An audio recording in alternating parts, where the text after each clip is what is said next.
Good evening, cult members, and welcome to Pop Culture Cult. I'm Sean. I'm Janice. Here's our non-spoiler reaction right out of the theater for Wakanda Forever. Black Panther Wakanda Forever. Yes. We just discussed it before we got in the car. I think I agree with you with the... I'm feeling a little conflicted about my feelings right now.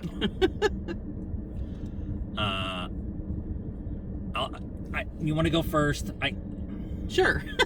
I'm trying to figure out how I want to talk about this without spoiling anything. Right. Well, as predicted, it's definitely a love story send off to Chadwick. You know, as T'Challa. There's a lot of that in there. I think I liked it. I really liked it, but it wasn't what I was expecting. And we always say engage in the story being told, not the when you have built up in your mind. And so that's why I feel conflicted. I'm not sure how I feel about how it ended. I liked it. I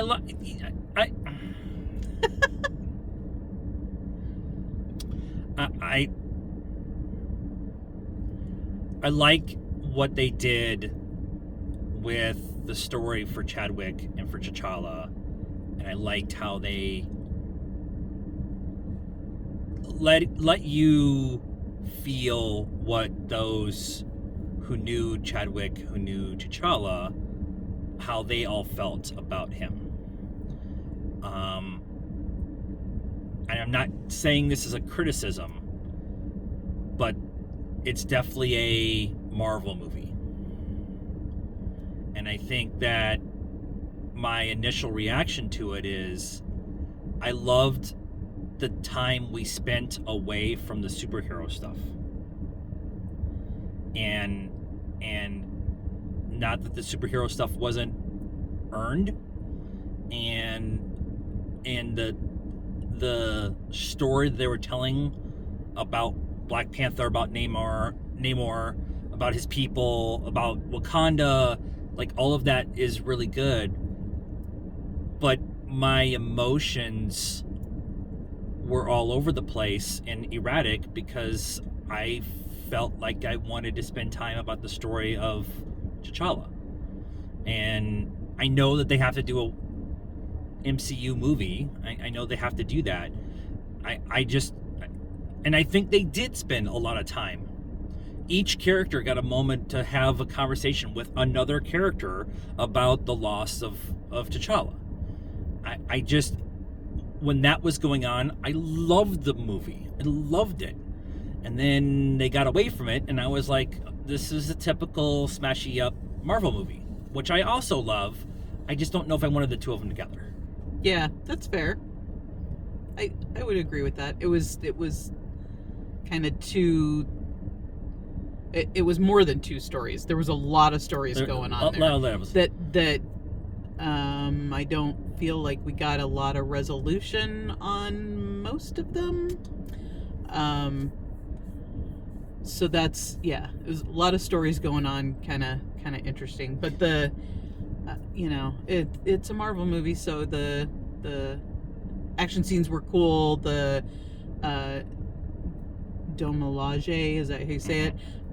They were cool. The tech stuff. The tech stuff is really cool. It's really cool. But there's a lot of characters and things, storylines, story threads that just I don't know where we're going with them. And like we said at the beginning, this was our initial reaction walking out of the theater. I think if we saw it another time and we've kind of dealt with the emotion of not having Chadwick with us for this movie, I think there's another level there that we would probably appreciate and engage with a lot more.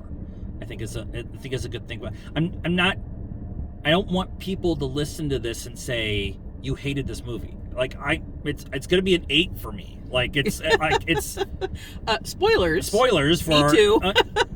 and it's probably going to be in my top 10. And I didn't expect this to be guns a-blazing, and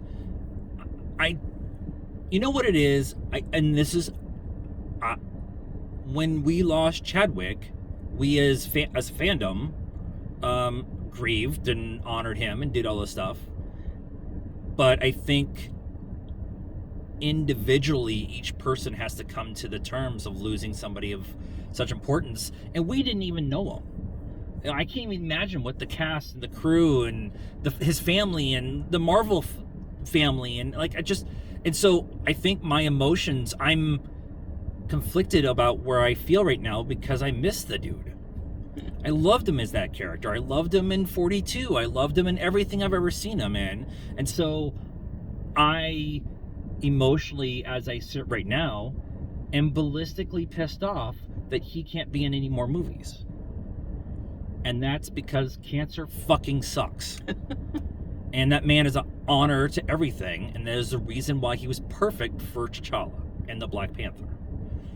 And so my emotions are all over the place right now because I want to openly cry and I want to go punch some cancer in the fucking ass. So I one thing I do want to mention, Letitia Wright is really good in this. She is. She's really good in this. And I want to put a pause on everybody saying, well, but she said all this stuff about the vaccines and blah, blah, blah, blah, blah, blah, blah. If you actually listen to what she said, she just questioned what people were putting in their bodies. And whether you were pro-vaccine or non-vaccine or whatever, she should not lose her job going in the future because all she said was, hold on a second, let's think about what we're doing. And I don't want what that is overshadowing this movie because she's really, really good at it. Yeah, and I think that personally, because I didn't agree with what she said or how she said it, am chalking it up. Currently, she is very young, and maybe didn't understand the gravity of her as a star, the gravity of her voice making yeah. So yeah, and I was really appreciative of what she brought to this role and the emotion that she carried with it. Really good. She's really, really good. Yep. And Angela Bassett is freaking amazing. Yes. So that is our thoughts on anything else you want to say? No. That is our thoughts on Wakanda Forever. Let us know what you thought of this movie in the comments down below. Please be nice. That's a requirement around here. Like this video, subscribe to the channel, hit the bell for notifications. Follow us on all the social media stuff, Facebook, Instagram, Twitter, and TikTok. Links are in the description down below. And until next time, call members, Wakanda Forever.